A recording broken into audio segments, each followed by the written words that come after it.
Hindi ko hahayaan na matalo ko ng isang batang walang silbi at mahina. Walang laban ang kapangyarihan mo kumpara sa kapangyarihan ko. Kaya habang maaga pa, sumuko ka na at hintayin na lang natin ang pagsilip ng pulang buwan para mailipat mo na ang iyong matampusa sa akin. Hindi mo kami mapapatay! Dahil sa mga sandaling to, ito na magiging katapusan mo! Lilipulin ko kayong lahat at wawasakin ko ang buhay na iniingatan mo! Kasabay ng paglitaw ng pulang buwan! At kasabay din nun, ikakalat ko ang dugo mo sa lupa! Ibabalik ko sa iyo ang lahat ng kasamaan mo! At tutunawin kita gamit ang kapangyarihan ko!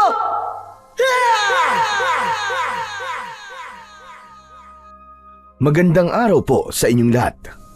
Sa bawat pahina ng buhay, may kwentong nagbibigay inspirasyon. May aral na nag-iiwan ng marka. Ngayong araw, samahan niyo po kong pakinggan ang buhay ng isang batang pinagkalooban ng matampusa. Si Bugoy ay isang magbubuti at nagpakita ng pagmamahal sa mga hayop. Dito niya makikilala si Diwatang Luna na magbibigay sa kanya ng isang tungkuling tatapos sa hari ng mga aswang na taong lobo. Magtagumpay kaya siya laban sa lumalakas na puwersa ng kasamaan. Sama-sama po nating pakinggan ang pakikipagsapalaran ng batang si Bugoy. Pero bago po ang lahat mga idol, huwag po nating kalimutan mag-subscribe at i-hit ang notification bell sa aking YouTube channel na The Voice Addict at Apong Isaak para sa mas marami pang makapigil hiningang kwentong aswang at katatakutan mula sa mundo ng kababalaghan. Umpisahan na po natin ang kwento. Bote! Bote kayo riyan! Yung mga hindi na po ginagamit na mga bote na walang laman, ibenta nyo na po sa akin! Bote! Bote po kayo dyan! Apo, kahit hindi ka na magsisigaw dyan, ayos na yun. Alam naman nilang magbubuti tayo eh. Lolo Isko, mas maganda pa rin po na alam po nilang nandito tayo, di ba? Kung hindi po tayo sisigaw, malalampasan po natin ang mga taong naghihintay sa atin. Sayang din po yun. Kung sa bagay, Apo, tama ka rin naman. Ay sige na, hala, sumigaw ka na ulit. Si Lolo talaga oh. Sabi ko na sa inyo eh. Bote! Bote po kayo dyan! Yung mga walang paggagamitan na, yung mga bote po nakatabi lang at nakakalat po sa likod ng bahay, benta nyo na po sa akin para gawin nyo pong pera! Bote! Rico! Oo, daan-daan sa pagtutulak, Apo. Baka magkalasa ng mga tablat matumba ka pa. Lo, hindi pa po ba natin papaayos tong karton natin? Malapit na pong masira oh. Pati po yung kahoy na nakaharang nabubulok na rin po. Paanong hindi mabubulok yan? Panahon pa to ng lola mo. Aba, nung mga nakang nanay mo, dito pa namin siya sinakay. Kaya naman, kami na ang pakinabang nito sa akin. Parang ayoko pang mawala ang mga alaala nila. Aba, ayun o sa bandaron, may naghihintay na bata sa atin. Aba, tignan mo, marami siyang dalang mga bote. Bilisan mo, Bugoy, at baka maunahan tayo ng iba. Lolo naman umiiwas lang po kayong pag-usapan ng tungkol sa mga magulang ko Magtatanong pa naman sana po ako. Alam ko naman kasing doon papunta ang usapan natin Hala, bilisan mo na at hindi tayo maunahan ng iba. Lolo Isko, tayo lang po magbubuti dito sa Barrio Pestro. Hindi po natin kailangan magmadali. Sos, ganito talaga kapag negosyante. Kailangan lagi nagmamadali nang natatanggap kagad ang biyaya. Lo, palagi naman po tayo may biyaya ng Diyos Ang pagising po natin sa umaga, isang biyaya na po yun na buhay pa po tayo at mararanasan pa po natin ang sarap ng buhay. Naku! Paktay! Si Castor pala ang batang nakatayo sa gilid ng daan, Lo, at naghihintay sa atin. Mainit ang dugo niyan sa akin Baka pagtripan na naman po nila ako. Huwag na po tayong tumuloy, Lo. Abay, hindi pwede sa akin ang ugali ng mga batang yan. Naghahanap buhay tayo ng maayos Gagambalain niya tayo. Tara na, Hindi siya uubra sa akin. Tignan lang natin. Huwag na po natin lapitan, Lo. Mabuti na po yung umiiwas tayo sa gulo. Pambihira na bata to. Natatakot ka ba sa kanya? Abay wala sa lahi natin ang umaatras sa laban. Naduduwag ka lang yate. Kapag alam mong wala kang ginagawang masama, hindi mo kailangan matakot. Saka, marangal naman tong hanap buhay natin Sayang ang mga boteng dala niya. Pandagdag din sa pambili natin ng bigas at sukal mamaya. Lolo, hindi po kaduwagan ng umiwas po sa gulo. Kayo nga po nagsabi sa akin nun, di ba? Ako baka mo? Abay, parang nakalimutan ko na yatang sinabi ko sa iyo yun. Si Lolo naman sinabi niyo po yun sa akin. Hala sige, tara na. Huwag mo na lang muna isipin yung sinabi ko. Mukha namang wala siyang gagawing masama Halika na, lapitan natin siya at sayang yan. Ang may 10 taong gulang na si Bugoy ay wala nang nagawa nang itulak ng kanyang lolo Isko ang kariton na gawa sa kahoy. Habang ang ingay ng pagtama ng gulong na gawa sa gulong ng bike ang maririnig nilang ingay habang papalapit sa batang nakatayo sa gilid ng kalsada. Bumundol ang kaba sa kanyang dibdib habang lumiliit ang espasyo nila ni Castor. Habang papalapit ay nakikita na ni Bugoy ang kakaibang ngiti sa labi ng bata. Marumi ang suot nitong damit at halatang may binabalak na namang gawin sa kanya. Kilala si Castor sa maangas at walang galang na bata, lalo na sa mga matatanda. Palibasa ay iniwan ito ng mga magulang dahil may trabaho raw ang mga ito sa Maynila. Kaya madalas na napapaaway si Bugoy sa mga kaibigan nito dahil madalas siyang tampulan ng tukso dahil lumaki raw siya sa pangangalaga ng kanyang lolo Isko na kung tutuusin ay pareho lamang sila ng kalagayan. Para makaiwas sa gulo ay siya na lamang ang lumayo sa mga ito. Kaya lang, sa pagkakataong ito, wala na siyang nagawa para pigilan pa ang matanda. Hindi na sila makakaiwas hanggang sa makarating na sila sa kinatatayuan nito. Ilan ba ang dala mong bote, iho?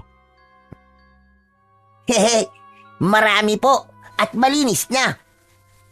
Lolo, wag na po natin bilhin. Hindi po talaga ako mapalagay Anong hindi mapalagay ang sinasabi mo? Hindi mo ba nakikitang nakangiti siya Palakaibigan ng ganyan na bata. Ikaw lang naman ang nag-iisip ng masama sa kanya. Abay oo naman po, Lolo Isko. Saka, maayos naman po ang pagbati ko sa inyong dalawa. Ano, bibili niyo po ba mga bote? Sayang po to. Mga bote pa naman to ng gin. Mas mahal po ito kumpara sa ibang mga bote. Habang ibinababa ni Castor ang mga bote, ay nahagip ng kanyang mga mata ang mga kaibigan nito na nagtatago sa likod ng puno. Nakasilip ang mga ito habang nakangiti. Nakatingin sa matanda. Hindi napigilan ni Bugoy si Lolo Isko dahil nahawakan na nito ang mga bote sa plastik. Kasabay ng paglapit ng mga langaw na hindi agad napapansin ng matanda dahil malabo na ang mga mata nito. Ay, akin na at bibilangin ko. Tamang-tama. Magandang buwena mano ito para sa unang pagpasok ng pera sa umaga. Si Bugoy naman, hindi na mapakali. Nagdududa na siya sa kakaibang ngiti ni Castor. Huli na, para mapigilan ni Bugoy ang paghawak ng matanda sa mga bote. Dahil nahawakan na nito ang nakadikit na dumi ng pusa sa katawan ng bote. Halos magkulay pula ang magkabilaang pisngi ni Lolo Isko nang maamoy ang mabahong singaw ng dumi. Galit na galit itong napatayo at hahawakan sana ang damit ni Castor. Kaya lang ay nagtatatakbo na itong papalayo sa kanila habang humahalakhak ng tawa. Lolo, dumikit na po sa kamay yung dumi ng pusa. Diyos ko, ang mga walang yan talaga. May araw din sila sa akin. Pagsisisihan nila ang ginawa nila sa inyo, Lo. Sinasabi ko na nga ba't may binabalak na naman silang masama sa atin Ay nako, sana pala nakinig ako sa iyo, Apo. Napakawalang kwenta naman ng batang yon. Bastos! Walang galang sa mga matatanda. makakahanap din siya ng katapat. Ano ba naman ito? Ang baho ng kamay ko. Mukhang hindi na ako makakakain ng maayos ah. Wala pa namang malapit na gripo rito o kahit na bukal ng tubig. Lo, meron po akong alam na bukal ng tubig. Kaya lang po maglalakad pa po tayo eh. Doon po sa may kabilang kalsada, sa may malapit po doon sa puno ng santol, doon po tayo maghuhugas ng kamay. Kung hindi lang talaga masamang pumatol sa bata, abay hahabulin ko talaga ang lintik na yon at papaluin ko talaga ng patpat ang kanyang kamay nang magtanda siya. Pero apo, huwag kang gaganti sa kanya ha. Masama ang gumanti sa tao. Ipagpaubaya na lamang natin sa Diyos ang nangyari sa atin. Hindi magtatagal at mapaparusahan din ang batang yon. Ay, nako. Patawarin talaga ako ng Panginoon sa mga nasabi ko kanina. Lo, iwan na lang po muna natin ang kariton dito sa gilid ng kalsada. Mahihirapan po tayo umakyat sa burol kapag dinala po natin to dun eh. O sige, ikaw ang bahala. Baka dumikit pa ito sa hawakan ng kariton. Diyos ko, baho talaga. Ay! Nakakapanindig ng laman ng batang yon. Halatang napabayaan ng mga magulang. Saan ba yun nakatira? At mapagsabihan? Ang alam ko po, Lo, nakikita na lang po yun sa tsuhi niya.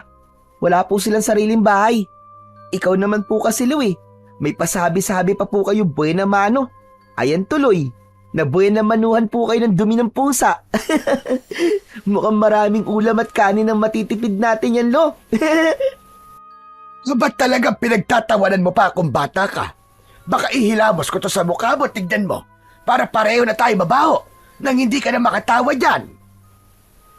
Lolo naman eh, parang nagbibiro lang po ako eh.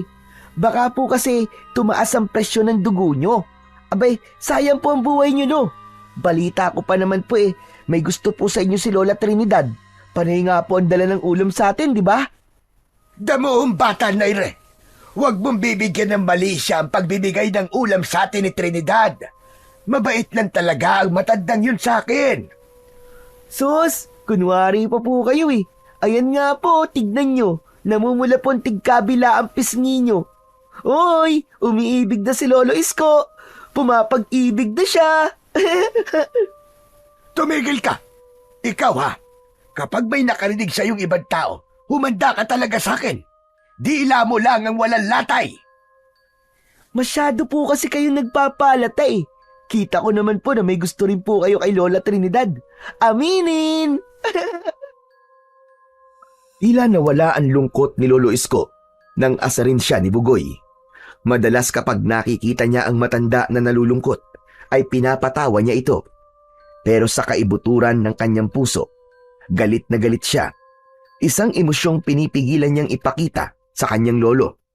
Ayaw niyang tuluyang makagawa ng pagkakamali nang dahil sa galit. Kaya idinadaan na lamang niya sa pagbibiro ang lahat. Sana ay palagi siyang maging kalmado dahil ayaw niyang makasakit ng ibang tao.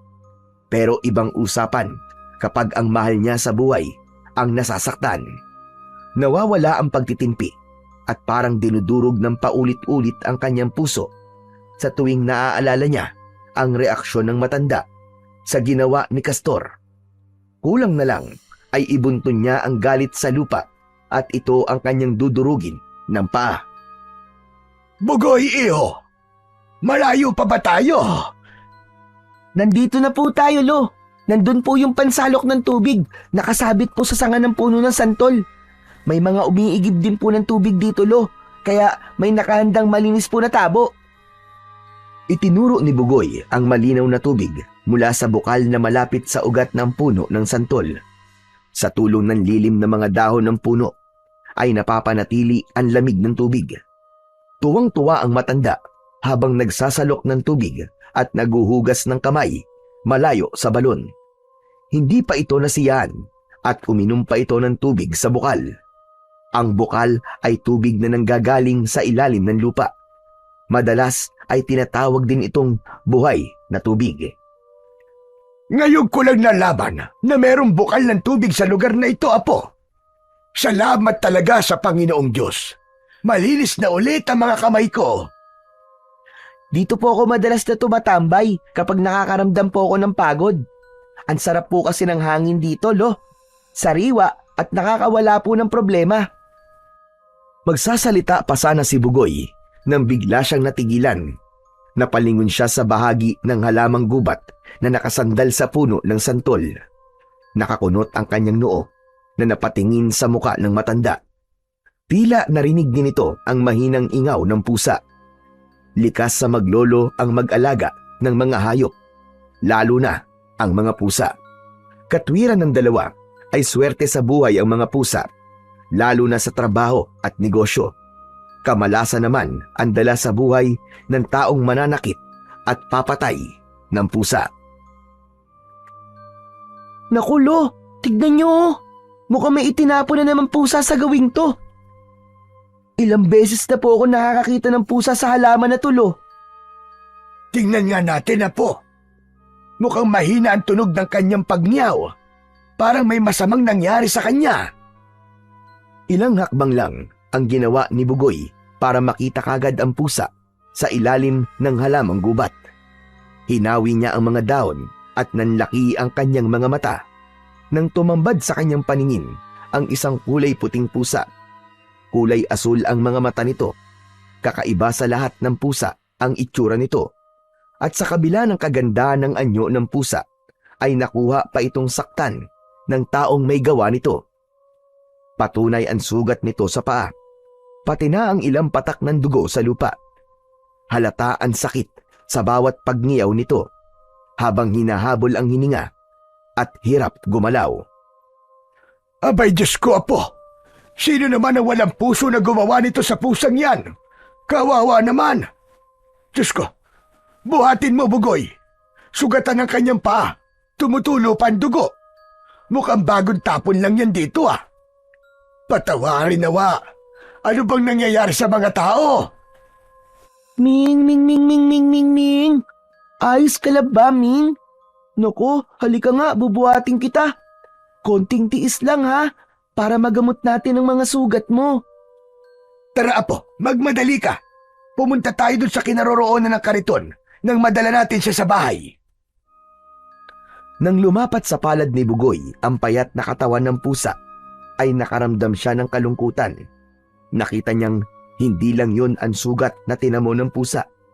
Para itong nanggaling sa matinding labanan. O di kaya ay nakaranas ng matinding kalupitan mula sa mga tao. Payakap niya itong binuhat habang tinatahak ang daan papunta sa kinaroroonan ng iniwan nilang karton. Sa pagmamadali nila ay napadaan sila sa halamang may amor seko o halamang may bulaklak na tinik na kumakapit sa suot niyang short. Tanaw niya ang matanda na nagmamadali sa paghakbang para lang makarating kagad sa ibaba ng burol. Kaya lang, biglang napatigil si Lolo Isko. Nakita nila ang lalaking nakahandusay sa damuhan. Wala na itong buhay at wakwak ang tiyan. Hindi makagalaw sa kinatatayuan si Bugoy. Dahil yun ang unang pagkakataon na may nakita siyang patay at ang itsura nito ay karumal-dumal. Nakadilat ang mga mata nitong nakalaylay pa ang dila. Sanhi ng pinagdaanan nitong hirap sa kamay ng pumatay rito. Bakas sa muka ang matinding takot, habang ang mga mata ay nakatingin sa nakakalat nitong laman loob sa lupa. Huwag mo masyadong titignan, Apo. Mukhang pinatay siya rito ng mabangis na nilalang. Diyos ko, bakit kaya parang hinahabol tayo ng kamalasan ngayong araw na ito? Dahil sa pagtaas ng balahibo sa katawan ni Bugoy, ay napayuko siya at napayakap ng maigpit sa pusa. Saka lang niya natitigan ang mga mata ng pusa. May luha yun na nakatingin din sa bangkay. Kahit paano ay nabaling ang kanyang atensyon sa hawak niyang pusa at nawala ang takot na kanyang nararamdaman. Pabulong siyang nagdasal na sana ay maparusahan ang gumawa nun sa kaawa-awang lalaki. Lo, umalis na po tayo rito. Bakit tayo pa po mapagbintangang pumatay sa lalaking yan eh? Hindi tayo mapagbibintangan, Apo. Dahil hindi tao may gawa nito sa kanya. Kailangan malaman ito ni Kapitan Igme. Lo, anong ibig niyo pong sabihin na hindi po tao may gawa nito? Tama ka, Apo. Hindi talaga tao. Sila ang mga elementong nagtatago sa dilim. Ang mga aswang na taon lobo. Matagal na silang naninirahan sa baryo natin. Pero ngayon lang nangyari na nag-iiwan na sila ng bakas. Tara na, magmadali tayo. Kailangan na nating umalis sa lugar na ito. Halos hindi na lumapat ang mga paa ni Bugoy sa pagtakbo para lang makarating kagad sa kinaroroonan ng kariton. Kaya lang ay dismayado sila sa nadatnan. Napasigaw si Lolo Isko dahil sa labis na galit at pagkabigla. Kasunod ang pag-agos ng masaganang luha sa pisngi. Tumambad sa kanilang paningin ang nasirang kariton. Sinadya yung pukpukin ng matigas na bagay dahil sobra ang pagkadurog ng bawat kahoy. Ang gulong naman na gawa sa lumang gulong ng bike ay butas-butas ang goma at wala na yung hangin. Para silang nawalan ng mahal sa buhay, lalo na si Lolo Isko na napaluhod at napaupo pa sa lupa. Para siyang sinasaksak ng kutsilyo sa dibdib, sanhi ng labis na galit. Diyos ko! Ang kariton ko! Bakit nangyari to? Anong ginawa niyo? Sino may gawa nito? Mga hayop kayo! Sino may gawa nito? Lumabas kayo! Magpakita kayo! Magbabayad kayo! Magbabayad kayo! Nilapitan ni Bugoy ang humahagulgol na si Lolo Isko. Alam niya kung gaano kamahal ng matanda ang kariton. Buong buhay nito ay kasama na nito ang sasakyang yon. Walang kasing sakit ang makitang nilapastangan ng hindi pa nakikilalang tao ang pag-aari ng matanda. Lo! Tama na po, Lo! Huwag na po kayong umiyak! Apo, bakit nila ito ginawa sa atin? Kilala ko po ang gumawa nito sa kariton, Lo. Wala nang ibang gagawa nito sa atin, kundi ang mga hayop na yon. Huwag kang magbibintang sa tao, Apo. Lalo na kung hindi ka sigurado at walang patunay na sila nga ang may gawa nito. Sino po bang gagawa nito sa atin, Lo? May patunay na tayo. Si Castor po nasa likod ng pamiminsalang ito, Lo. Ang dapat po sa kanya ay maparusahan. Diyos ko!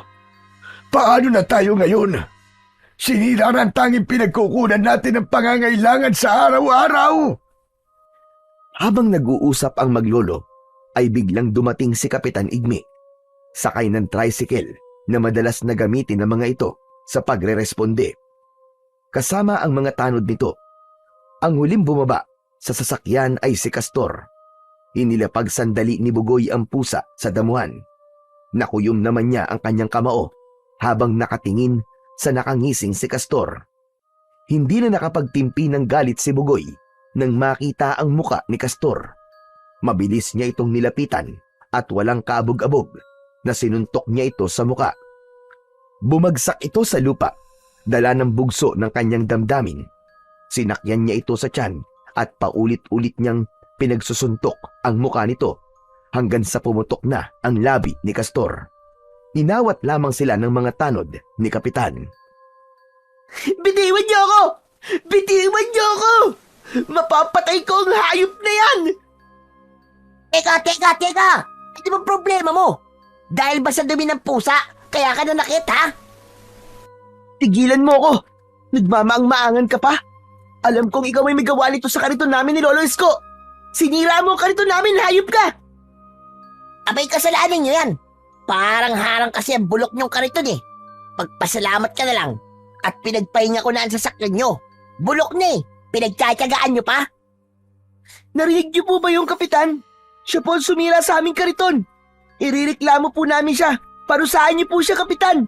Kailangan niyang bayaran ng mga nasira niya. Yun naman pala eh. Lumabas din ang totoong dahilan. Kailangan mo ng pera, pantapal sa bulok niyong kariton. Hayop ka talaga. Pagbabayaran mo to. Hindi ako papayag na hindi mo pagbayaran ang ginawa mo sa kariton ng lolo ko. Umawat si Kapitan Igme sa pagwawalang yun ni Bugoy. Sinabi nito na paghaharapin sila nito sa barangay para mapag-usapan ang mga nangyari. Kaya lang ay may mahalaga itong kailangang gawin. Kaya ito nandoon dahil si Castor ang nagsabing may nakita raw itong patay sa damuhan. Yun din ang nakita ni Nabugoy at Lolo Isko. Ipinasok ng isang tanod sa loob ng tricycle si Castor, saka pinaandaran sa sakyan para dalhin ito sa barangay. Samantalang si Lolo Isko naman ay seryosong nakatingin sa papalayong sasakyan. Bakas sa muka ng matanda ang matinding galit, maging ang nakakatakot nitong tingin sa batang nasa loob ng tricycle. Sumilip pa si Castor at hinibatan pa si Bugoy bago ito tuluyang umalis. Samantalang sina Lolo Isko at Bugoy naman ay pinulot ang mga nasirang kariton. Hindi na sila sumama sa mga tanod at kay Kapitan para tignan ang patay sa damuhan. Kinarga na lamang ni Bugoy ang nangihinang pusa. Nagsimula na silang maglakad sa mabatong kalsada pauwi sa kanilang bahay habang tirik ang araw at mahapdi ang init sa kanyang balat. Naunang naglakad si Lolo Isko. Wala itong imik at bagsak ang balikat na dahan-dahang humahakbang hanggang sa makarating sila sa bahay nila na nasa gitna ng malawak na parang o damuhan. Pumasok si Lolo Isko sa loob ng kwarto nito. Isinara nito ang pinto sa kwarto at naiwan si Bugoy na nakatayo sa labas ng silid. Kasunod ang narinig niyang impit na paghikbi nito sa loob. Kaya hinayaan niya itong magluksa sa nangyari sa pinakamamahal nitong kariton. Habang si Bugoy naman ay inilapag ang sugatang pusa at inihiga sa telang nakapatong sa ibabaw ng lamesang gawa sa kawayan. Pumasok siya sa loob ng kusina at kumuha ng malinis na tubig. Lumabas siya ng bakuran at kumuha na rin ng talbos ng dahon ng bayabas at mabilis niya yung ninuya para naman itapal sa sugat sa paa ng pusa. Pagbalik niya ay tulog na ang pusa, kaya madali na para sa kanya ang malinisan ang sugat nito. Hindi na rin ito hinahabol ang hininga. Nang hawakan na niya ang paa nito, nagulat siya nang biglang naghilom ang sugat nito at nabitin sa ere ang kamay niyang may hawak ng inuyang dahon ng bayabas. Diyos ko! Paano nangyari yun? Dala ng pag-aalala ay napatayo siya ng mabilis at nanlalaki ang kanyang mga matang hindi inaalis ang tingin sa pusang nakahiga sa lamesa. Sinulyapan niya ang kwarto ni Lolo Isko para sana sabihin dito ang kanyang nakita. Kaya lang, alam niyang masamang-masama pa rin ang loob ng matanda. Wala na siyang nagawa kundi ang pagmasdan ng pusa. Magkakasunod na paglunok ng laway ang ginawa ni Bugoy habang hindi inaalis ang tingin sa pusa. Maya-maya pa ay mas lalo siyang natakot nang may lumabas na kulay asul na liwanag mula sa balahibo nito at pumasok ang liwanag sa kanyang mga mata. Hindi na siya nakatiis. Malakas ang kanyang sigaw na napaupo siya sa sahig. Pilit niyang kinukusot ang kanyang mga mata dahil sa takot. Lolo! Lolo, tulong! Tulungan niyo po ako, may maligno! Maligno po ang pusan to, Lolo! Halos masira ang pinto ni Lolo Isko sa lakas ng pagkakabukas ng matanda sa silid nito. Agad itong lumapit kay Bugoy na nanlalaki din ang mga matang nakatingin sa natutulog na pusa. Lolo! Lolo, maligno yan! May sa maligno po ang pusang yan! Bigla pong umilom ang mga sugat niya at nagkaroon po ng liwanag ang kanyang balahibo. At saka, para po pumasok sa mga mata ko, Lo! Ay, nako, Apo. Walang maligno. Ano ba nangyayari sa'yo, ha? Paanong magiging maligno itong pusa? Eh, tignan mo nga ang kalagayan niya. Wala siyang malay dahil sa sugat niya. Lo, hindi po ako maaaring magkamali. Nakita ko po na nagkaroon ng liwanag ang balahibo niya at pumasok pa nga po sa mga mata ko. Saka ang sugat niya po, Lo, tignan niyo po. Magaling na! Nilapitan ng matanda ang itinuturong sugat ng pusa. Subalit pati siya ay nagulat dahil naroroon na ulit ang sugat ng pusa. Walang bakas na may nagbago sa itsura nito. O ano? Baka naman namamalikmata ka lang dahil sa takot mo kanina. Hindi naman nawala ang sugat niya, Apo. Ayan no, may dugo pa nga. Gamutin mo na ang sugat niya, saka bendahan mo ng tela. Bibili lamang ako ng amoxicillin sa tindahan para mabudburan mo o malagyan ang sugat niya nang mabilis gumaling. Lo, huwag niyo po akong iiwan mag-isa dito.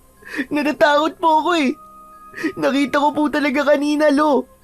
Nawala po talaga ang sugat niya sa paa. Nakita ko na, Bugoy. Nagkamali ka lang sa mga nakita mo. Sige na, sige na. Simulan mo ng gamutin ang sugat niya. At ako naman ay bibili muna ng gamot. Pusa lang yan, natatakot ka. Pabihirang batang ire. Talaga bang hindi po maligno ang pusang yan, Lo? Hindi nga. Kaya huwag ka nang magsisisigaw dyan. Para kang hindi lalaki eh. Hindi na po ba masama ang loob niyo sa nangyari sa kariton niyo, Lo? Hindi na. Ayos na ako. Masakit para sa akin na mawalan ng pinakamamahal na gamit. Pero kahit na anong gawin ko, ay wala na talagang pag-asa na maibalik pa ang mga nasira. Wala na tayong magagawa pa roon. Bahala na ang Diyos sa batang yon. Makakahanap din talaga siya ng katapat sa lahat ng kasamaan na ibinibigay niya sa atin. Ang mahalaga ay magamot kagad ang pusa. Mabilis lang ako. Babalik din kagad ako. Ang mabuti pa kumain ka na rin muna at baka gutom lang yan. Pagkalabas ni Lolo Isko sa pintuan, ay agad na sinulyapan ni Bugoy ang pusa na nakahiga sa lamesa. Takot na takot siyang lumapit dito dahil alam niyang hindi siya nagkamali sa kanyang nakita kanina. Maya-maya pa ay biglang nagising ang pusa at tumingin ng diretso sa kanya. Kasabay ng paglitaw ng liwanag sa kanyang dalawang mga mata. Dahil sa takot ay pinispis niya ang kanyang mga mata sa pag-asang baka mawala ang liwanag na yon na nakikita niya. Pero nagkamali siya. Nang muli siyang tumingin sa pusa, ay halos manlaki ang kanyang mga mata nang balutin ito ng malakas na liwanag sa katawan. Naging isang napakagandang babae ito. Mahaba ang alon-alon nitong buhok. Maliit at maamo nitong muka. Kapansin-pansin din ang matulis nitong tenga na lampas hanggang sa ulo nito. Mas lalong nakadagdag sa ganda ng babae ang malakristal nitong mga mata na bumagay sa mga perlas na nasa ulo nito. Nakaawang ang kanyang bibig na hindi makapagsalita habang nakatingin sa nakalutang na babae. Nya! Sino po kayo? Paano po kayo naging isang babae? Huwag niyo po akong sasaktan ha! Nakikiusap po ako! Bugoy, hindi kita sasaktan. Teka, kilala niyo po ako? Oo naman, dahil naririnig kita. Mula sa simula, ay alam kong may mabuti kang puso. Kaya naman, nagpapasalamat ako sa iyo sa pagkakaligtas mo sa akin. Ano po bang kailangan niyo sa akin? At sino po kayo? Ano pong klase kayong nilalang? Ako si Diwatang Luna, na nangangalaga sa mga hayop at kalikasan. Kailangan ko ang tulong mo, Bugoy. Kailangan mapigilan ang pag-asik ng lagim ng hari ng mga aswang na taong lobo. Kailangan namin makipag-ugnayan sa iyo dahil ikaw lamang ang may kakayahang lumaban sa kanya. Ano po? Hari ng mga aswang? Pero ano pong magagawa ng isang batang katulad ko, Diwatang Luna? Saka, bakit po ako? Pinagkalooban na kita ng matampusa upang makita mo ang mga nilalang na hindi nakikita ng mga ordinaryong tao. May taglay kang kapangyarihan na kayang bumuksa sa alagad ng kadiliman. Ikaw ang napili ko sa lahat ng batang nakatira dito dahil nakapasa ka sa pagsubok ko. Bukod pa ron, ay taglay mo na ang katangian ng isang mandirigman tutugis sa hari. Malaki ang may tutulong mo sa aming lahi, Bugoy. Pero, mahal na Diwata, natatakot po ako eh. Hindi ko po kaya. Sinasabi ko sa iyo, Bugoy, hindi mo na maiiwasan ang tungkuling nakaatang sa iyong balikat.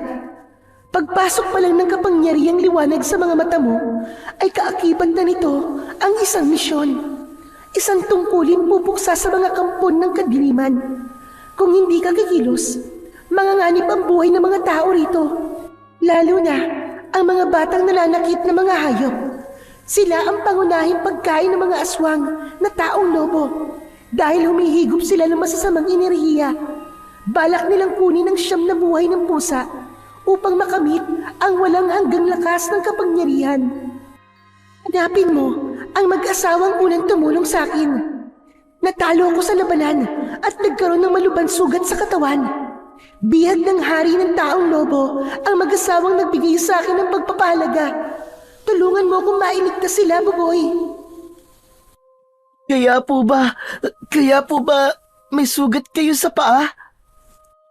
Oo, Bugoy. Sapagkat hindi namin sila matatalo kung ang katawan namin ay sa engkanto. Kailangan tapatan ang kanyang katawan lupa. Katulad mong may mabuting puso na lalaban sa kanyang kapangyarihan. Tutulungan ka naman ng pusa upang hindi ka mahirapan. Mag-iingat ka, Bugoy. Walang sino man ang dapat na makakaalam tungkol sa iyong kakayahan. Dahil kapag nalaman ng hari na nasa iyo ang mahalagang kapangyarihan yan, malalagay sa panganib ang buhay ng mga mahal mo sa buhay. Sila ang gagamitin ng hari para mapasuko ka. Ihaharap ka niya sa pulang buwan. Doon lang niya makukuha ang kapangyarihang taglay mo. At yun na din ang magiging katapusan ng buhay mo. Pero, mahal na Diwata Luna, paano ko po makikilala ang mag-asawang pinapahanap niyo po sa akin? Tignan mo ang mga pusa sa kanilang mga mata. Makikita mo ang kanilang totoong itsura. Dahil malakas ang kutob kong ginawa na silang mga pusa para hindi ko sila matagpuan. Diyos ko, yun po ba ang kakayahan ng hari ng mga aswang? Ang gawing mga hayop ang mga taong nagiging biyag nila? Nagkakaroon ng bisa ang kapangyarihan ng hari ng mga aswang sa taong nananakit sa mga pusa o sa mga hayop. Kung ganun po, ang mag-asawang pinapahanap niyo po sa akin ay minsan na pong nanakit ng pusa? Hindi, Bugoy. Ginamit lang sila ng hari ng mga aswang para makuha ko. Ginamitan lang sila ng malakas na mahika para malakit ng pusa.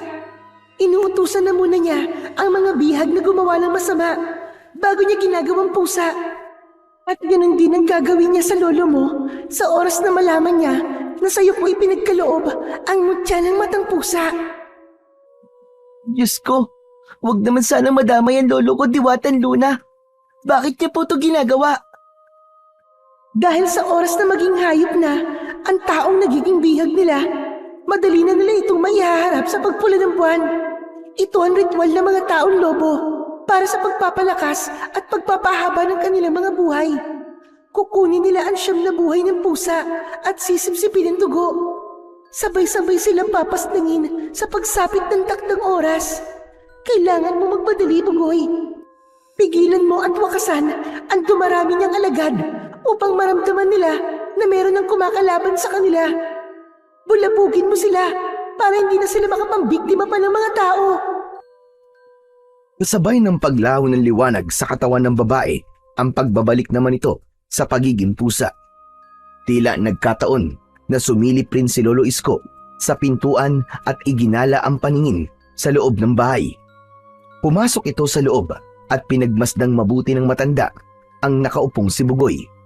Inilapag ng matanda ang dala nitong mga gamot sa lamesa. Anong nangyayari rito? Bakit parang namumutla ka yata, Bugoy? Ha? Wala po, Lolo. Hindi lang po siguro mawala sa isip ko ang lalaki na tagpuan natin kanina. Sa palagay niyo po, Lo, totoo po bang may mga aswang po sa baryo natin? Hay nako, tumayo ka na nga muna dyan. At para kang ewan sa itsura mo. Bakit parang naging interesado ka yata sa mga aswang? Wala naman po, Lolo. Natatakot lang po kung baka magising po tayo isang araw na puro aswang na po ang nakikita natin. Tumayo si Bugoy at kinuha ang gamot sa plastik. Sinimulan niyang lagyan ng gamot ang sugat ni Luna. Nilagyan na rin niya ng benda sa paa. Kaya lang, muntik na siyang matumba sa kanyang kinatatayuan nang makita niya ang isang nakakatakot na nilalang sa tabi ni Luna. Kahit nasaan yung pusa pa si Luna, ay kaya pa rin itong makipag-usap sa kanya. Yun nga lang, ay hindi siya maaaring sumagot dito dahil katabi niya si Lolo Isko na nagpapaypay ng karton sa muka. Hindi lang ang mga maligno ang makikita mo, Bugoy. Pati na mga kaluluwang hindi matahimik. Lahat sila ay magpaparamdam sa'yo. Hindi mo sila pwedeng kausapin o tulungan dahil hindi sila sakop ng iyong kapangyarihan. Makikita mo lang sila pero hindi ka nila masasaktan. Gustong-gusto niya nang sumagot kay Luna pero hindi niya magawa dahil takot talaga siya sa mga kaluluwa o multo na magpapakita sa kanya. Gusto niya nang umayaw, kaya lang may kailangan pa siyang tuparin dito para makalaya sa malupit na hari ng aswang. Gagawin niya yun para sa kanyang Lolo Isko. Oh, bakit nanginginig yata ang kamay mo, Bugoy? Ako na nga gagawa niyan. Magpahinga ka na muna ron sa kwarto mo. Sige na. Mabuti pa nga po, Lolo. Sinulyapan lang ni Bugoy si Luna habang ginagamot ang sugat nito.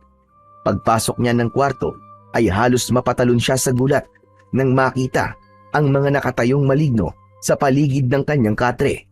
Ang isang maligno ay kulay berde ang katawan na nakahiga pa sa kanyang higaan. Dala ng labis na takot ay napabalik siya sa kinaroroonan ng kanyang Lolo Isko. Lolo, dito na lang po ako matutulog sa mahabang bangko na to, ah. Abay, bakit naman? Ano ba nangyayari sa'yo? At parang takot na takot ka yata. Lo, mukhang hindi ko po yata kaya tumagal sa bahay na to. Tigilan mo nga ako, Bugoy. Kanina ka pa. Naalala ko pala. Nagpunta ako sa barangay at inatras ko ang reklamo natin kay Castor. Kaya hindi na yun manggugulo sa atin dahil binalaan na siya ni Kapitan Igme. Ang dapat po sa kanya ay maturuan po ng leksyon. Huwag na. Sapat nang napagalitan siya ni Kapitan Igme. Maya-maya pa ay nakarinig sila ng boses ng isang lalaking nagtatawag kay Lolo Isko. Nanggagaling yun sa labas ng kanilang bahay. Nagkatinginan sina Lolo Isko at Bugoy. Tao po! Tao po! Teka, si Damian ang tumatawag ah. Ano kaya ang sadya niya sa atin? Ako na po ang harap sa kanya, Lo. Kayo na po ang balang gumamot sa pusa. Tumayo si Bugoy at lumapit sa pintuan ng balkonahe. Nakita niya si Mang Damian na nakatayo sa harap ng kanilang bahay. Hindi niya masyadong kilala si Mang Damian dahil bihira lang itong umuwi sa kanilang baryo. Taga Maynila ang lalaki kaya nagtataka siya na bigla itong nagpunta sa bahay nila. Bakit po yon? Nandyan ba ang Lolo Isko mo? Nandito po. Bakit niyo po siya hinahanap? Ah, magpapasalamat lang sana ako dahil sa pag-urong niya ng reklamo kay Castor. Pamangking ko kasi si Castor. Narinig ni Bugoy ang yabag ng paa ni Lolo Isko na papalabas sa pintuan ng balkonahe. Narinig ng matanda ang sinabi ni Mang Damian kaya hindi na ito nakatiis. Hinarap ng matanda ang nakatayong lalaki. Pamangkin mo palang walang yang bata na yon. Hindi porket iniurong ko na ang reklamo sa kanya, ay hindi na ako galit sa ginawa niya sa kariton ko. Inalisan niya kami ng pinagkukunan ng aming pangangailangan. Sana man lang, pagsabihan mo ang pamangkin mo nang hindi nakakaperwisyo ng ibang tao. Pasensya na po. Pagsasabihan ko po siya, Lolo Isko. Kaya nga po ako nandito para bayaran po mga nasira niya. Pagdamutan niyo na po itong nakayanan ko. Paano naman po ang halaga ng kariton na sinira niya, Mang Damian? Walang katumbas na halaga ang kariton na yon. Ako na talaga ang humihingi ng pasyensya sa inyong maglolo. Wala kasi ang mga magulang ni Castor, kaya hindi siya napagsasabihan na maayos. Sige na po, tanggapin na po ninyo itong kaunting halaga na nakayanan ko. Hindi na Damian. Pagsabihan mo na lamang ang pamangkin mo. Huwag na niyang uulitin sa iba ang ginawa niya sa amin. Sige po, pasensya na po kayo ulit. Nahabol na lamang ng tingin ni Bugoy ang papalayong lalaki. Habang si Lolo Isko naman ay nag-iwan na muna ng malalim na buntong hininga bago pumasok sa loob ng bahay. Sumunod siya rito at nakita nilang wala na roon ang pusang si Luna. Lolo, si Luna ay ang pusa po, lo. Nasaan na po? Aba, dito ko lang siya iniwan kanina. Baka naman umalis na. May benda naman ng sugat nun. Kaya baka bumalik na sa kanyang amo. Sige na, apo. Magpapahinga na muna ako, ha. Kapag nagutom ka, ay kumain ka na lang. Parang napagod yata ako sa araw na ito. Kahit hindi ipinakita ni Lolo Isko ang lungkot sa mga mata nito, alam ni Bugoy na masyadong dinamdam ng matanda ang nangyari sa kanyang kariton. Kaya kahit natatakot sa loob ng kwarto, ay mas pinili na lamang niyang pumasok sa silid at matulog. Nagtalokbong na lang siya ng kumot para hindi niya makita ang mga nilalang na nakatayo sa kanyang tabi, hanggang hindi niya namalayan na nakatulog na siya. Nagising si Bugoy sa pagbalandra ng bintana niya sa kwarto. Napabalikwas siya ng bangon at tumingin sa bukas saradong bintana dahil sa malakas na hangin sa labas. Madilim ang paligid at panay ang pagguhit ng kidlat sa kalangitan. Marahil ay nagising siya sa malakas din na pagdagundong ng kulog sa kanilang paligid. Luminga siya sa paligid ng kanyang kwarto at wala na roon ang mga nilalang na nakatayo sa kanyang tabi. Bumangon siya para isara ang bintana nang bigla niyang narinig ang malakas na sigaw ng lalaking humihingi ng tulong. Nagmumula yun sa kakawyan at malayo yun sa kanyang kinaroroonan. Tumalas din ang kanyang pandinig, maging ang kanyang paningin. Kaya naman, maingat at magaan ang kanyang mga paa na lumukso siya sa bintana. Mabilis ang kanyang takbo na parang lumulutang siya sa hangin. Unti-unti niyang naramdaman ang pagbalot ng malakas na liwanag sa kanyang katawan, maging ang paglitaw ng liwanag sa kanyang mga mata. Tumigil siya sa gitnang kagubatan at nakita niya ang nakahandusay na lalaki. Gumagapang ito sa lupa habang humihingi ng tulong. Manong, sino may gawa nito sa inyo? Hindi sumagot ang lalaki. Sa halip ay namimilipit ito sa sakit ng tiyan. Nagpagulong-gulong ito sa lupa habang hindi maintindihan kung ano ang hahawakan. Ramdam na ramdam ni Bugoy ang sakit sa boses ng lalaki at ganun na lamang ang panlalaki ng kanyang mga mata nang makitang bumalot sa katawan nito ang kulay itim na usok. Biglang nag-anyong kulay itim na pusa ang lalaki. Diyos ko, ito na yata ang sinasabi ni Luna. Nagsisimula na sila magasik ng lagim. Nahabol na lamang ng tingin ni Bugoy ang pusang mabilis na lumayo sa kanya. Panay ang ingaw nito na para bang humihingi ito ng tulong sa kanya. Inilinga niya ang kanyang paningin sa buong paligid. Napansin niya ang aninong nakatayo sa unahan ng kanyang daan. Nilapitan niya ito ng dahan-dahan habang hindi inaalis ang tingin sa aninong hindi kumikilos sa pagkakatayo. Sino ka? Anong ginagawa mo dito sa gubat? Hindi mo ba alam na delikadong manatili rito? Hindi sumagot ang aninong nakatayo sa kanyang unahang daan hanggang sa bigla na lang itong umalulong na parang asong gubat. Nanlaki ang kanyang mga mata nang bigla itong tumakbo papalapit sa kanya. Pasugod itong umatake sa kanya at nagulat siya sa itsura ng halimaw. Isa itong taon lobo na may nakakatakot na anyo.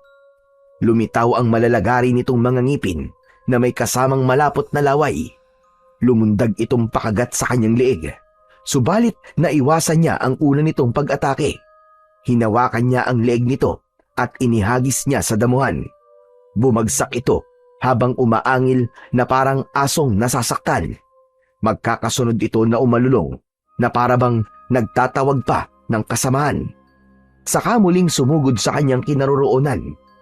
Sinalubong niya ang kamay nitong nakahaya ng suntok sa kanya.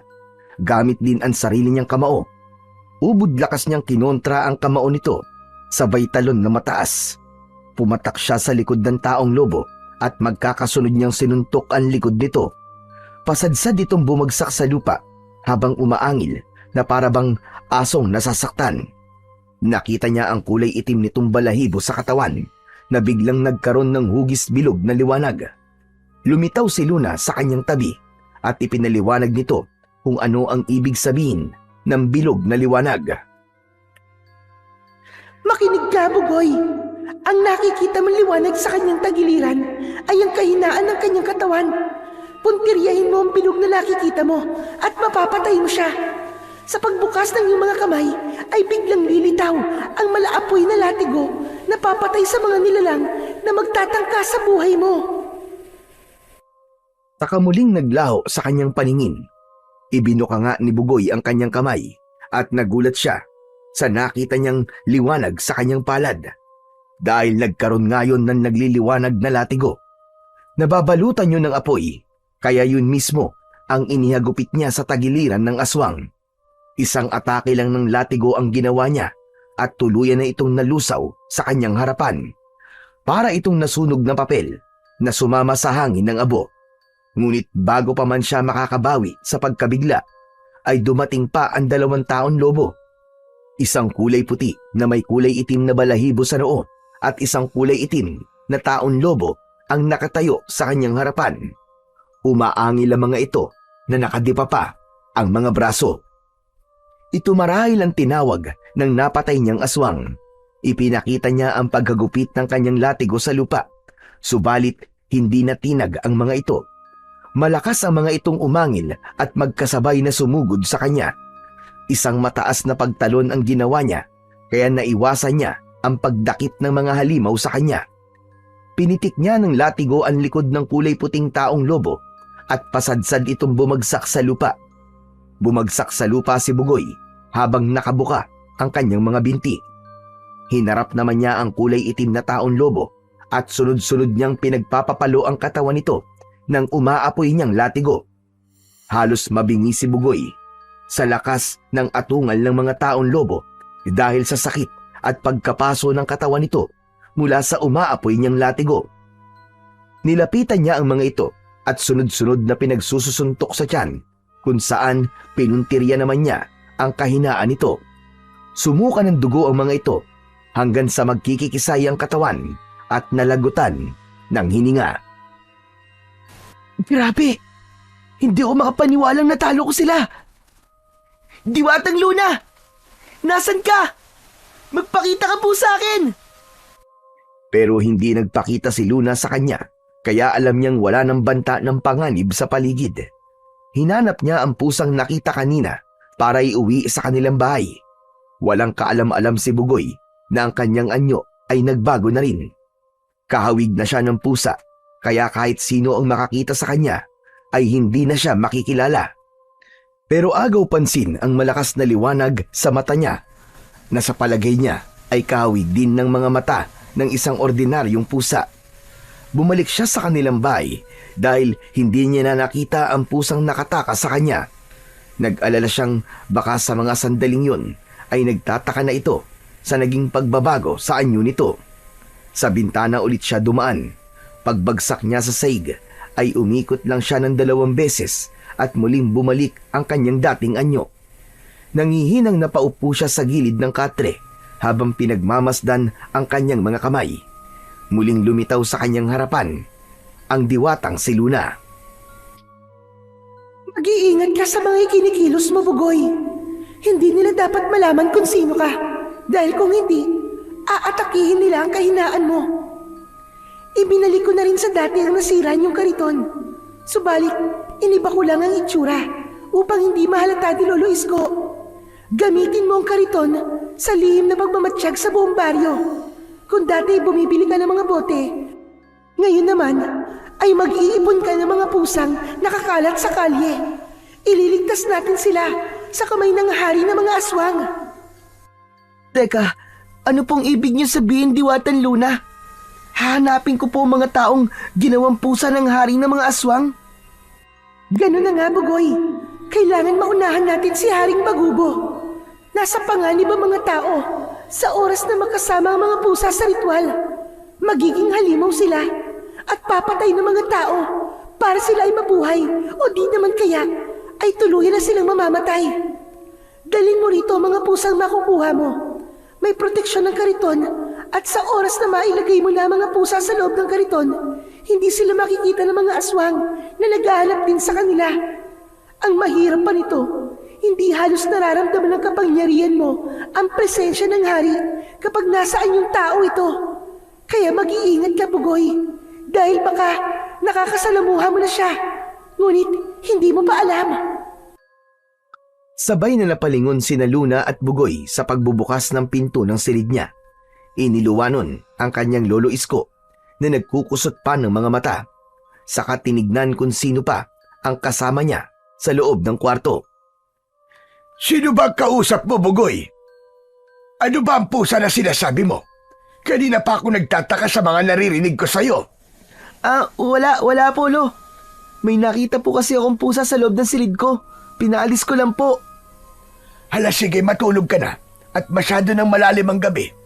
Bukas ay maaga pa tayong aalis para maghanap ng pwede nating mapagkakitaan. Hindi na sinabi ni Bugoy na meron na silang kariton na magagamit.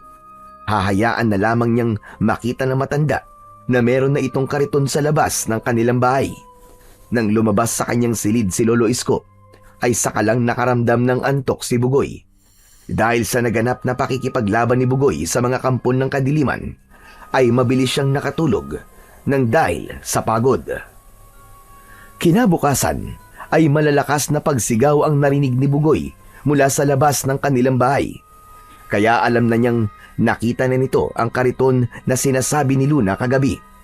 Ang hindi alam ng matanda na simula na rin yun ng pagkilos niya sa pagliligtas sa mga pusang biyag ni Haring Bagubo. Mabilis siyang napabalikwas ng bangon at nagmamadaling nagtungo sa labas ng kanilang tahanan. Nakita niya ron si Lolo Isko na halos maluwa sa sobrang saya habang hawak ang kapirasong papel. Nakaparada yon sa labas ng kanilang bakuran. Naluluwa ang mga mata nitong tumingin sa kanya. Diyos ko, Bugoy! May taong tumulong sa atin! Ipinagawa niya ang ating kariton! Heto ang sulat kamay ng may busilak na pusong nag-iwan ng kariton dito! Dahil po yan sa kabutihang loob po nyo, Lolo. Kaya po kayo binibigyan ng biyaya ng Diyos. Diyos ko! Marami pong salamat talaga! Salamat, Panginoon! Nako, sabik na akong itulak-tulak ulit itong kariton ko! Hindi talaga maitago ang tuwa sa mga mata ni Lolo Isko habang hinahaplos ang bawat kanto ng kariton. Akma na sanang aalis ito para masubukan ng kariton, ay pinigilan niya ito. Lolo, sandali lang po. Ako na lang po muna magtatrabaho. Dumito na po muna kayo sa bahay. Ako po muna mamimili ng bote. Ayoko po munang magtrabaho kayo ngayong araw. Para na rin po ito sa kalusugan nyo, Lo. Abay, bakit naman na po?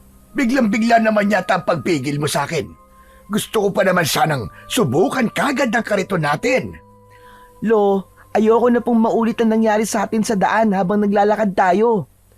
Mas lalo naman akong manghihina kung dito lang ako sa bahay. Para namang sumang-ayon kay Bugoy ang pagkakataon at biglang nahilo ang matanda. Napaupo ito sa unang baitang ng kanilang hagdan ng balkonahe. Oo, Lo. Nakita nyo na? Bigla po kayong nahilo. Lo, sige na po. Magpahinga na po muna kayo. Ako na pong bahalang mamili muna ng mga bote. Pambihira na yan. Sobra kasi ako natuwa siguro, Apo. Akala ko ay hindi na makakabalik ang kariton ko. Kahit bago na ang gulong at kahoy nito, ang mahalaga, kagaya pa rin siya nung nasira akong kariton. Hindi na bago ang estilo. Kaya lang, sino naman kaya ang taong nagmagandang loob na nagpagawa ng kariton para sa atin? Hindi kaya si Damian? Naku, Lo, imposible po yun. Nakita niyo po ba yung inaabot niyang bayad kahapon? Aba, 100 piso. Talagang para yatang nang iinsulto po sa atin eh. Saka malay niyo po, kung ang tumulong po sa atin, ayaw magpakilala kaya idinaan na lang po niya sa sulat. Ang mahalaga po, Lo, magpasalamat po tayo sa Diyos sa biyayang ibinigay niya po sa atin. Tama ka, Apo. Marami ang tumutulong sa kapwa na ipinapaalam pa sa lahat ang kanyang ginagawa. Samantalang ang taong tumulong sa atin ay ayaw magpakilala ni ayaw tumanggap ng pasasalamat mula sa atin. Yun ang tunay na pagtulong, apo. Walang hinihintay na kapalit at hindi kailangan ipaalam sa iba ang nagawa niyang tulong sa atin. O paano lo? Kung ganun po ayos na po kayo. Ako na po munang mag-isang maglalakad para sa ilang araw po nating pagpapahinga sa pamimili ng mga bote. Iwasan mo lang, apo, si Castor, ha. Hanggat kaya mong umiwas, gawin mo para wala ng gulo. Tango na lamang ang itinugon ni Bugoy sa kanyang lolo Isko. Pagkatapos niyang magbihis at kumain ng almusal, ay nagsimula na siyang maglakad sa mabatong kalsada. Maririnig ang tunog ng gulong na tumatama sa mga bato, pati na ang ingay ng ilang mga kabataan na naglalaro sa harapan ng bahay ng mga ito. Ilang minuto siyang nagtutulak ng kanyang kariton at sinadya niyang hindi magtawag ng mga batang magbebenta sa kanya ng mga bote. Malikot ang kanyang mga matang hinahanap ang mga pusang makikita niyang gumagala sa kalsada. Kahit hindi masyadong dikit-dikit ang mga bahay, ay nahihirapan pa rin siyang makita ang mga pusang may taglay na kulay asul na mga mata. Yun ang palatandaan na ito ay isang dating tao. Hanggang sa nakakita siya ng 2 kulay itim na pusa na mayroong nagbabantay na maligno. Siya lang ang nakakakita sa mga ito, kaya na lamang niyang yun na ang ilan sa mga pusang nabiyag ni Haring Bagubo.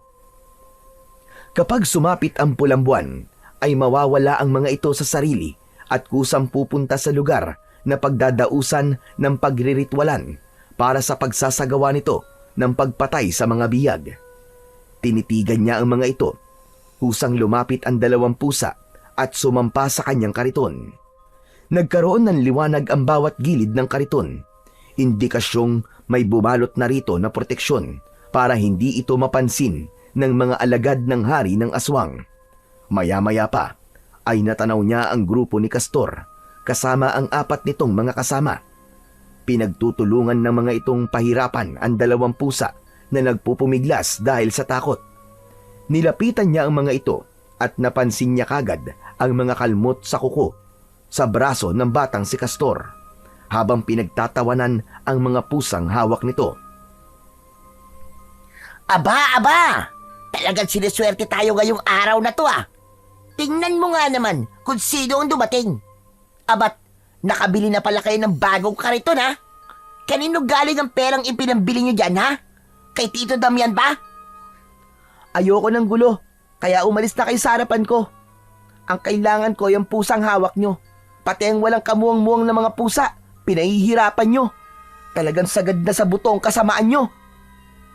O bakit pati ang paglalaro namin sa mga pusa ay pinakikialaman mo, ha?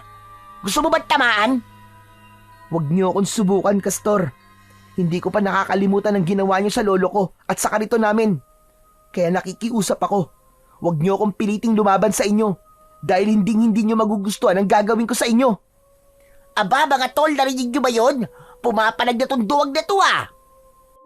Sa tulong ng udyok ng ibang kasama ni Castor, inutusan ng mga ito si Castor na suntukin sa muka si Bugoy. Kaya lang, bago pa dumapo ang kamao nito sa kanyang muka, ay nakailag na siya at agad na nakaganti ng sipa sa sikmura nito. Hindi ito natinag at pinispisan lang ang damit na narumihan mula sa suot niyang tsinelas. Umugong ang tawanan ng may tonong pangaasar, kaya hindi natanggap ni Castor ang ginawang pamamahiya rito ni Bugoy. Umatake ulit ito ng magkakasunod na suntok sa kanya, subalit mabilis pa rin niya yung naiiwasan. Isang simpleng tapik ang ginawa nito sa kamay niya at dire-diretso itong napasubsob sa lubak sa kalsadang may konting tubig.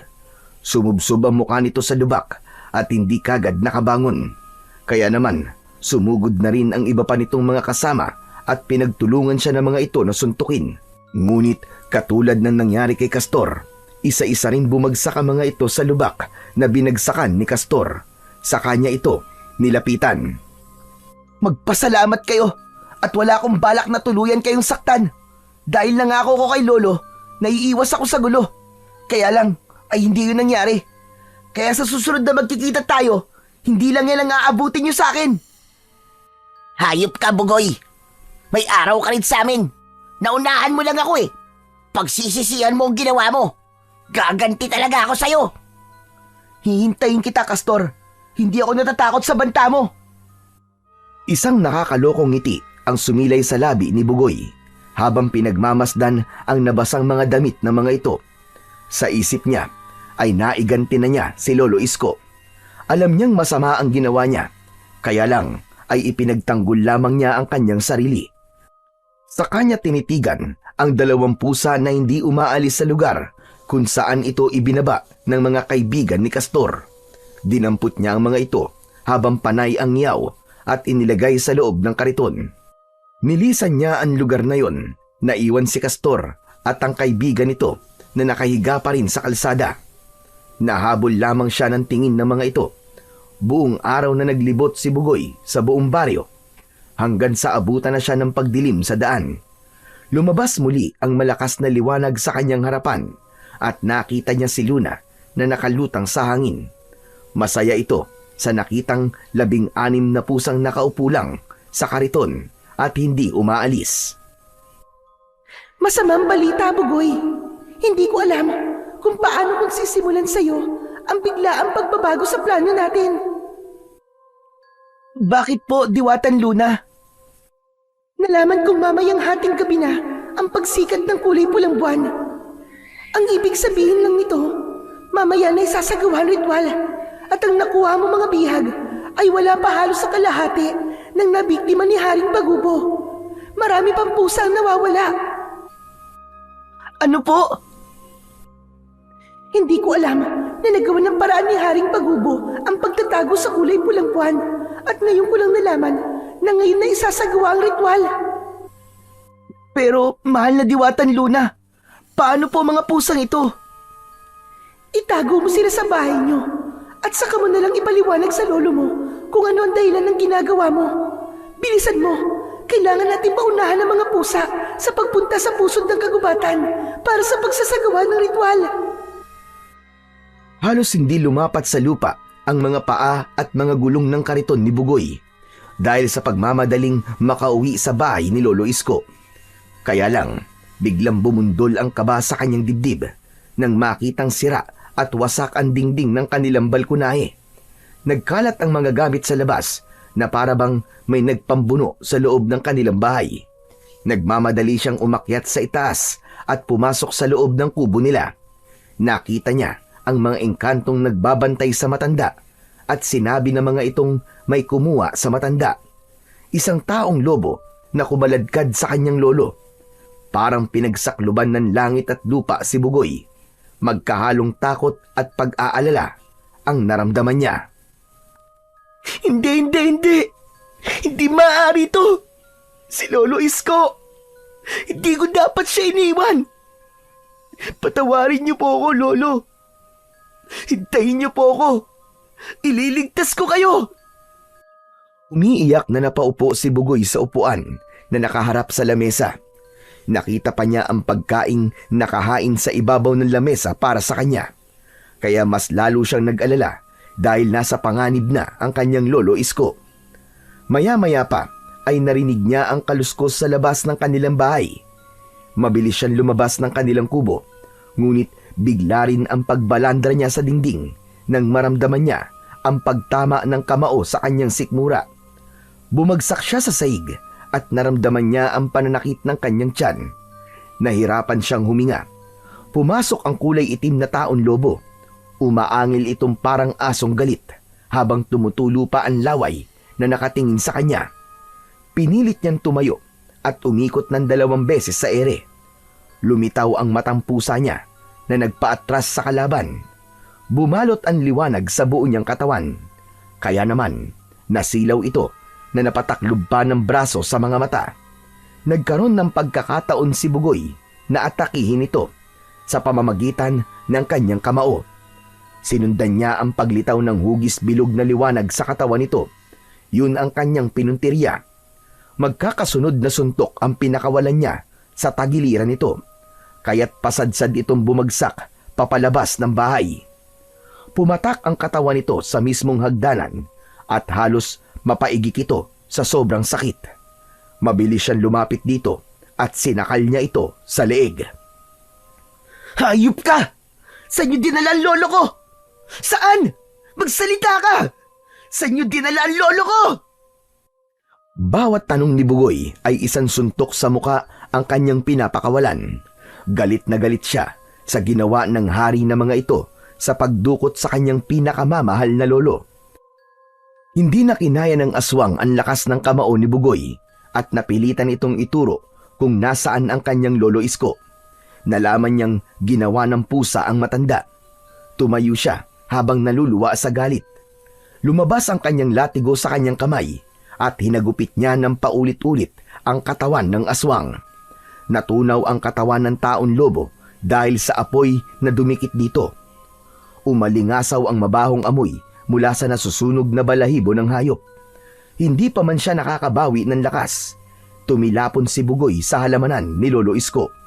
Nasundan niya ang pinagmulan ng malakas na kamao. Nakita niya ang isang kulay abo na taon lobo. Mapula ang mga mata nito na mabilis lumapit sa kanya at ibinaon ang kuko sa kanyang dibdib. Napasigaw siya sa sobrang sakit. Binuhat siya nito at ibinalibag siya sa lupa. Tumayo ito sa kanyang harapan at umalingaw-ngaw ang malakas nitong halakhak. Sino ka? Para pigilan ako sa mga plano ko. Alam ko ang ginagawa niyo ni Luna. Alam kong nakuha mo na ang iba pang mga pusa.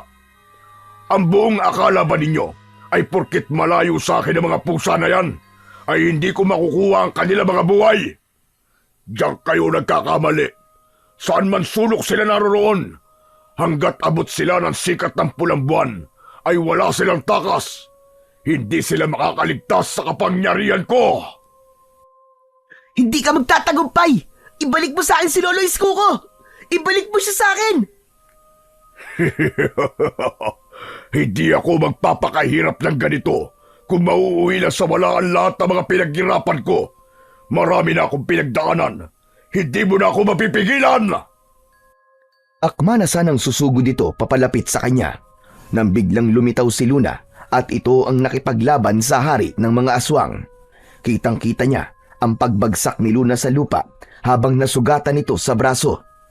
Mabilis siyang tumayo para tulungan sana ang diwata. Subalit nabigla siya sa paglitaw ng kulay itim na usok mula sa kamay ng taon lobo. Sa kanyang harapan ay kitang-kita niya kung paanong binalot ng usok ang buong katawan ni Luna.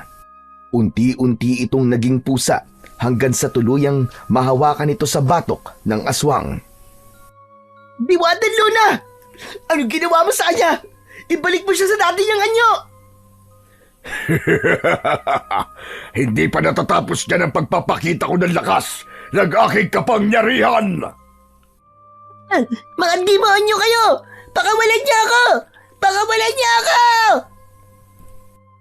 Nanlaki ang mga mata ni Bugoy nang makita si Castor kasama ang mga kaibigan nito na hawak ng 5 mga taon lobo. Tigi-isang hawak ang mga ito sa leeg ng bawat batang biyag ng mga ito. Anong gagawin mo sa kanila? Bugoy! Tulungan mo kami! Nakikiusap kami! Tulungan mo kami, Bugoy! Parang awa mo na! Pakawalan mo sila, Haring Bagubo! Kung hindi, ay magsisisi ka! Pagmasdan mo ang gagawin ko sa kanila. Sa huli, makukuha ko rin ang kapangyarihan taglay ng mga mata mo. At kapag nagtagumpay ako sa gagawin kong ritual, kapag napagsama-sama ko ang malakas na enerhiyang nagmumula sa katawan ng mga pusang naikulong ko sa kapangyarihan ko, ay mapupunta na sa akin ang mga matang yan. At ako na ang magiging pinakamalakas na hari sa buong sanlibutan. Hindi! Hindi mangyayari yun! Pakawalan mo sila! Iniangat ng aswang ang kamay nito at lumitaw ang kulay itim na usok. Lumapit yon sa kanyang leeg at sa mga batang naroroon. Tila merong kadenang nakasakal sa kanilang lahat. At dahil taglay ni Bugoy ang kapangyarihan ng matang pusa, ay nasaktan lang ang palad ng hari ng aswang. Tuluyan na ngang nagawa nito ang masamang balak sa mga kabataan. Naging kulay itim na pusa si Castor kasama ang mga kaibigan nito. Ni hindi maigalaw ni Bugoy ang kanyang katawan para lumaban dahil sa itim na kapangyarihan ni Haring Bagubo. Dinala ng mga alagad ang mga pusa. Naiwang nakatayo sa kanyang harapan ang hari ng aswang at sa isang iglap ay nagbago ang anyo nito. Halos manlaki ang kanyang mga mata nang makilala kung sino ang hari ng mga aswang.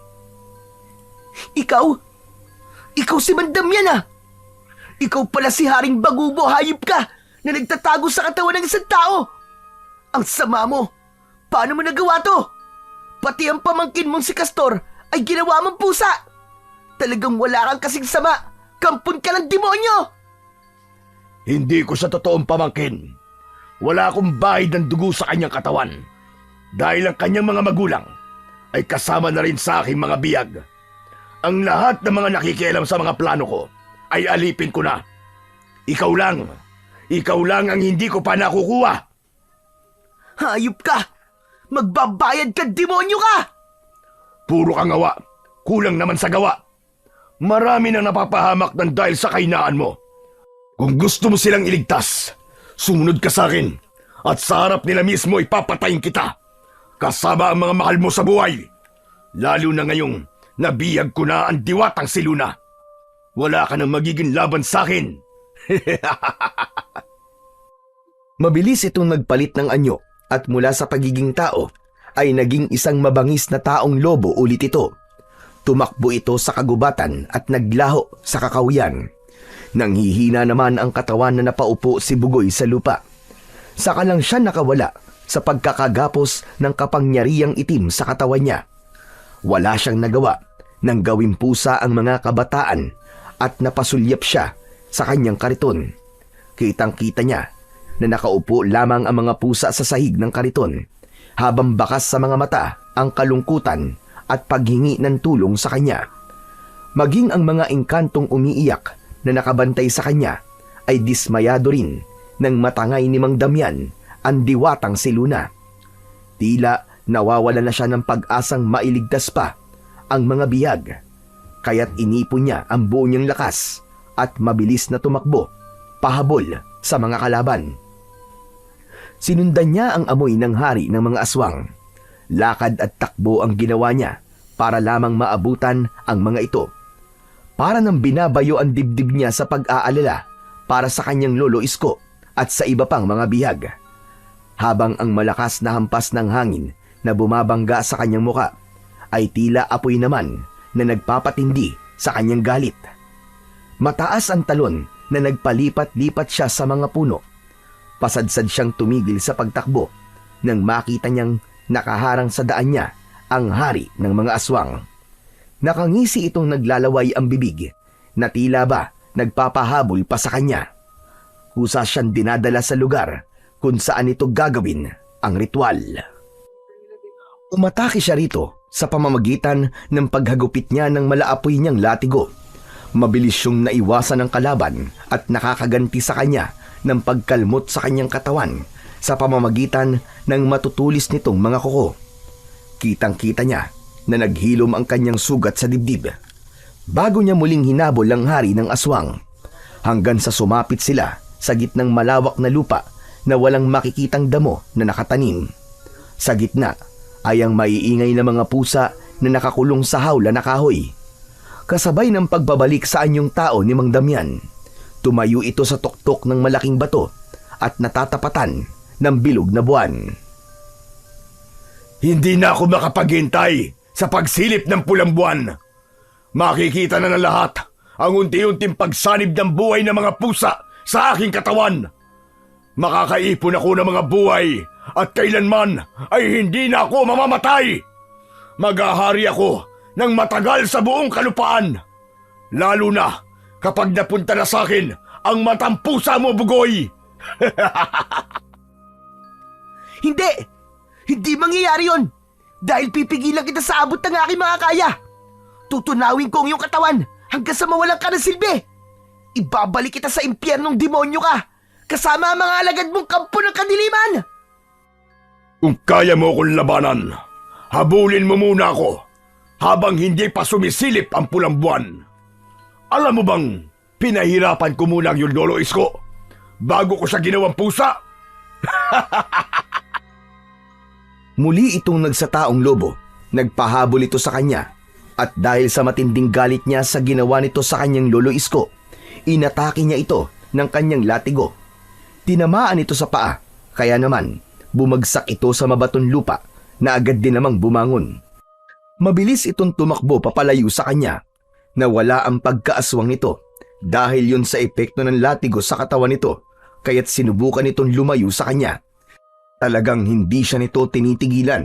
Nagpaikot-ikot sila sa kagubatan. Halata sa kalaban na pinapagod lamang siya nito, pero ang hindi alam ni Haring Bagubo, hindi siya nakakaramdam ng pagod, maliban na lamang kung maglalaho ang liwanag sa kanyang mga mata. Hanggang sumapit sila sa madilim na bahagi ng kagubatan. Tanging ang mga naglilingas lang nilang mga mata ang nag-uusap sa mga sandaling yun. Ibinato ni Mang Damian ang kulay itim nitong mutya sa gitna ng kanilang paglalaban, habang nakatungtong ito sa magaspang at mataas na bato na parang hinihintay siya nitong dumating. Isang hamon yun ng pakikipagduelo sa harap ng mga biyag.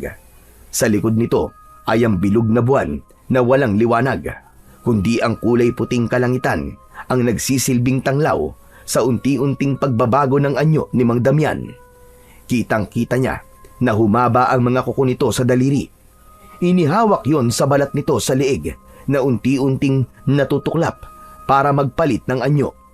Lumitaw ang kulay abo nitong mga balahibo sa katawan at humaba ang bibig pati ang tenga nito hanggang sa magmukha na itong taong lobo. Sumigaw ito ng alulong habang nakatingala sa langit at umaangil. Samantalang si Bugoy naman ay naramdaman ang unti-unting pagbabago sa kanyang anyo. Subalit hindi pa man siya tuluyang nakakapagpalit ng kanyang anyo, ay bigla na siyang sinunggaban ng taong lobo. Bumagsak siya pasadsad sa mabatong lupa habang nakadaga nito sa kanyang tiyan. Hindi ko hahayaang matalo ko ng isang batang walang silbi at mahina. Walang laban ang kapangyarihan mo kumpara sa kapangyarihan ko. Kaya habang maaga pa, sumuko ka na at hintayin na lang natin ang pagsilip ng pulang buwan para mailipat mo na ang iyong matang pusa sa akin. Hindi ko hahayaan na magtagumpay ka sa mga binabalak mo dahil hindi ko pa lubusang ginagamit sa'yo ang kapangyarihan ng isang batang tinatawag mong mahina. Wala na. Wala ka nang magagawa.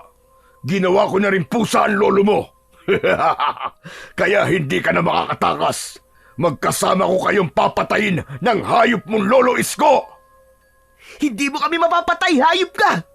Dahil sa mga sagdaling to, ito na magiging katapusan mo. Lilipulin ko kayong lahat at wawasakin ang buhay na iniingatan mo. Kasabay ng paglitaw ng pulang buwan. Kasabay din ng pagpula ng buwan. Ikakalat ko ang dugo mo sa lupa. Ibabalik ko sa'yo ang lahat ng kasamaan mo at tutunawin kita gamit ang kapangyarihan ko! Magkakasunod na suntok sa muka ang ginawa ni Bugoy na nagpabagsak sa katawan ng taong lobo na si Mang Damian. Sumabog ang dugo nito sa hangin kasabay ng pagbagsak nito sa lupa.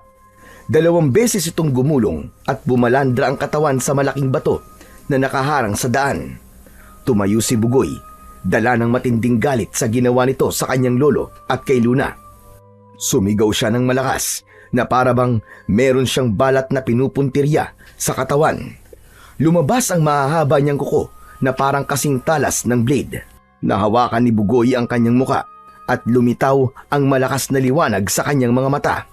Kitang-kita niya ang kulay asul na liwanag na hugis bilog sa katawan ni Mang Damian. Nagsalubong sila sa gitna at nagpambuno ng lakas sa lakas, tapang sa tapang.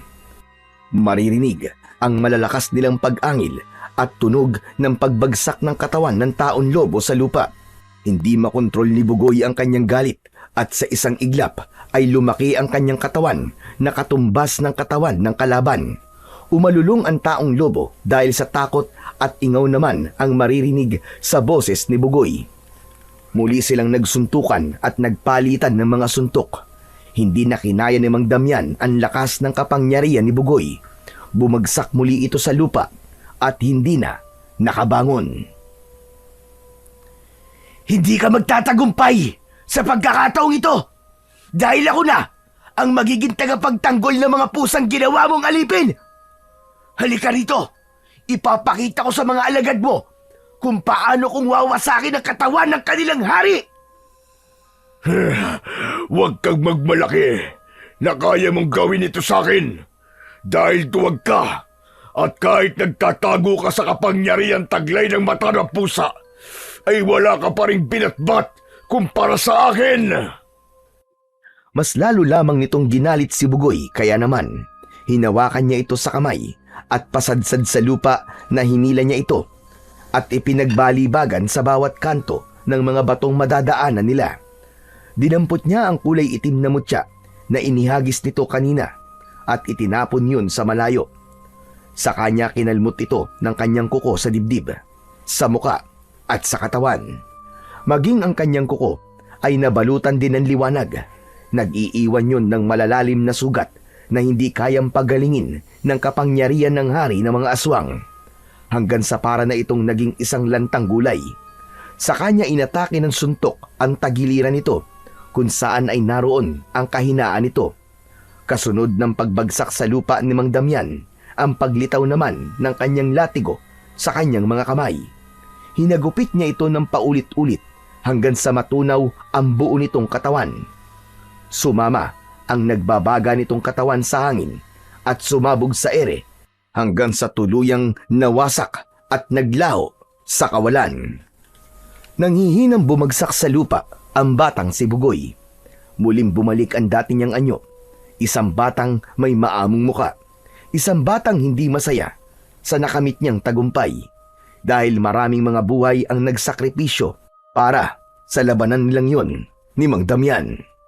Mula sa kulungan na gawa sa kahoy ay nagbalik sa dating anyo ang lahat ng mga pusang nakakulong roon, pati na ang mga alagad ni Mang Damian na biktima lang ng pangahawa ng kapangyarihan ng hari ng mga aswang. Apo ko! Diyos ko, maraming salamat! Nagtagumpay ka, Apo! Nailigtas mo kaming lahat! Maraming salamat, Bugoy. Napalaya mo mga bihag. Natalo mo si Haring Pagubo. Kasama ko na rin ang mag-asawang unang nag-alaga sa akin. Hindi ko alam kung paano mong tatanggapin ang mga natuklasan ko. Subalit si Lolo Isko lamang ang may karapatang magpaliwanag sa'yo. Tungkol po saan, Lolo? Ano pong ibig sabihin ni Diwatan Luna? Nandito sila, Apo. Panahon na para malaman mo ang buong katotohanan. Kahit sa maling pagkakataon na makilala mo ang tunay mong mga magulang. Ang tinutukoy ni Luna na mag-asawang unang nag-alaga sa kanya ay ang totoo mong mga magulang. Patawarin mo ko, Apo, kung inilihim ko sa iyo ang tungkol sa iyong pagkatao. Hindi kita totoong apo, subalit minahal kita ng higit pa sa tunay kong apo. Nalaman ko na si Castor at ang mag-asawang ito ang totoo mong pamilya. Sila ang tunay mong kadugo, kaya pala dinukot sila ng hari ng mga taon lobo upang gamiting pain laban sa iyo. Dahil alam ng hari na ikaw ang batang nakatakda para sa matampusa. Teka, naguguluhan po ako. Hindi ko po kayo naiintindihan, Lo eh. Hindi niyo po ako totoong apo? Hindi po totoo yan, Lo. Hindi ko kapatid ang walang yang si Castor. Subalit yun ang totoo, Bugoy. At hindi siya totoong pamangkin ni Damian. Ginamit lang siya para makalapit sa'yo. Hindi ko alam na nararamdaman ni Damian na matampusa na nasa iyo. Simula't simula nang kayo ay magkita, alam na niyang ikaw ang nagmamay-ari ng matang pusa. Hindi. Hindi totoo yan. Si Castor, hindi pa siya makakabalik sa pagiging tao. Binigyan siya ng parusa ng aming reyna dahil sa pangmamalupit niya sa mga pusa. Makakabalik lang siya sa kanyang anyo kapag napagtanto na niya ang pagkakamali niya at tuluyang nagsisi sa mga nagawa niyang kasalanan. Siya mismo magdidesisyon para sa kanyang kalayaan. Siya ang gagawa ng paraan upang makalaya sa isang sumpa. Dahil siya ang dahilan kung bakit muntik na akong mapahamak. Lumapit kay Bugoy ang kulay itim na pusa at alam niyang si Castor yun. Hindi niya alam kung bakit pumatak ang kanyang luha at nawala ang kanyang galit, habang ang kanyang mga magulang ay umiiyak na yumakap sa kanya, habang si Lolo Isko naman ay tumulong sa iba pang mga sugatan. Binuhat niya si Castor at niyakap niya ng buong higpit. Alam niyang takot na takot ito at nagsisisi sa nagawang kasalanan. Hindi sinasadyang napatakan ng luha ang maitim na balahibo ng katawan ng pusa. Kumalat ang liwanag sa buong katawan ng pusa. Bigla ang pagbabagong anyo nito bilang isang tao. Si Luna ang nagulat sa nangyari. Paanong nakalaya sa sumpa si Castor? Ito ang kauna-unahang pagkakataon na madaling nawala ang bisa ng sumpa at parusa sa kanya. Dahil sobra po ako nagsisisi sa mga nagawa ko. Alam ko na pong kapatid ko si Bugoy. Dahil sinabi po sa akin ni Haring Bagubo. Matagal na ako nagsisisi sa mga nagawa ko. Lalong-lalo na pa sa inyo. Diwatang Luna. Kung ganon, pinalaya ka ng wagas na luha mula sa iyong kapatid. Ang iyak ng totoong pagmamahal. Dahil pinatawad ka ni Bugoy sa lahat ng nagawa mong kasalanan. Pambihira, hindi pa rin ako makapaniwalang magkapatid kami ni Castor. Nay, Tay, salamat at wala pong nangyaring masama sa inyo. At nasa harapan ko na ang totoo kong mga magulang. Subalit, si Lolo Isko ay hindi ko po may iwan. Dati na po akong wala sa buhay niyo, Nay, Tay. Hindi ko po may iwan si Lolo Isko. Mahal na mahal ko po siya. Narinig ni Lolo Isko ang mga sinabi ni Bugoy at napahagulgol ito ng iyak nang malaman na handa pa rin na sumama si Bugoy sa matanda. Isang mahigpit na yakap ang isinukli ni Bugoy sa umiiyak niyang lolo. Nalaman ni Bugoy na kaya pala napunta siya sa matanda ay dahil ng panahong inatake ng mga aswang ang mga magulang niya, ay si Lolo Isko ang nagligtas sa naiwang si Bugoy. Ang buong akala naman ng matanda ay namatay na ang mga magulang ni Bugoy. Si Castor naman ay napunta sa pangangalaga ni Mang Damian dahil sinamantala nito ang oras na biyag na nito ang mga magulang ni Castor. Nagkunwari itong kapatid ng ama ni Castor para lamang maudyukan si Castor na gumawa ng kasalanan at magpahirap sa mga pusang makikita sa baryo. Sa bisa ng kapangyarihan nito ay nakakakuha ito ng enerhiya sa pusang sinasaktan ni Castor.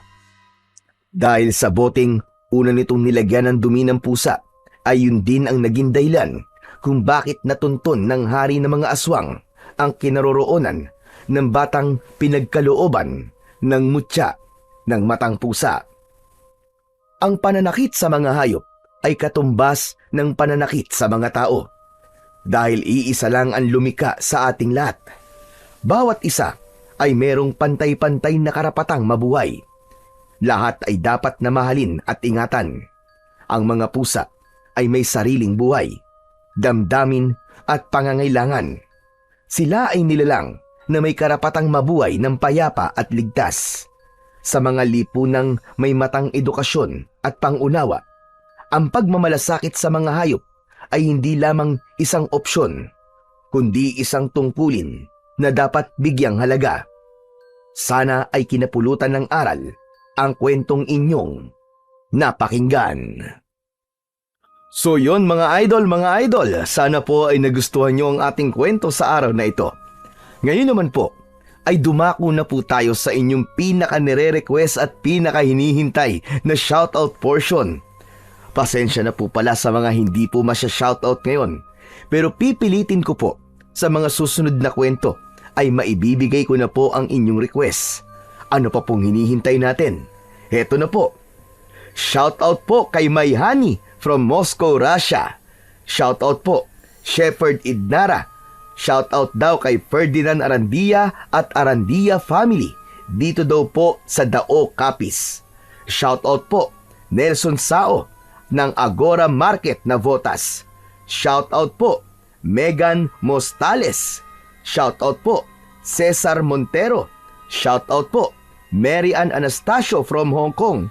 Hello po sa lahat ng OFW natin dyan sa Hong Kong. Mabuhay po ang ating mga bagong bayani. Shoutout po, Jaime P., Larry Makatingay, at Tessie Omingo from Tanay Public Market. Shoutout po kay Jerry Dahug sa Basilan, shoutout po kay Marilyn sa Laguna at Dahug family from Surigao. Shoutout po Barrientos and Barbosa family sa Tacurong City. Shoutout po Maximo Alaw of Midsayap, Cotabato. Shoutout po Dailin Tabuan, Jeddah, Saudi Arabia. Shoutout po kay Jessamay Sukaire from Cebu. Shoutout po Ronald Kaisip from Batangas. Shoutout po Glenda Reña from Bawan. Shoutout po Jomar Zarate. At syempre shoutout po kay Risa Pulalan from Singapore. Hello po sa inyo dyan sa ating mga bagong bayani na OFW. Maraming salamat po sa inyo at mabuhay po ang bansang Pilipinas. Muli po, maraming salamat po sa inyong walang sawang suporta at pakikinig ng mga kwentong aswang at katatakutan sa aking munting channel na The Voice Addict at Apong Isaac. Hanggang sa susunod pa pong kwento na magpapatindig sa inyong mga balahibo mula sa mundo ng kababalaghan.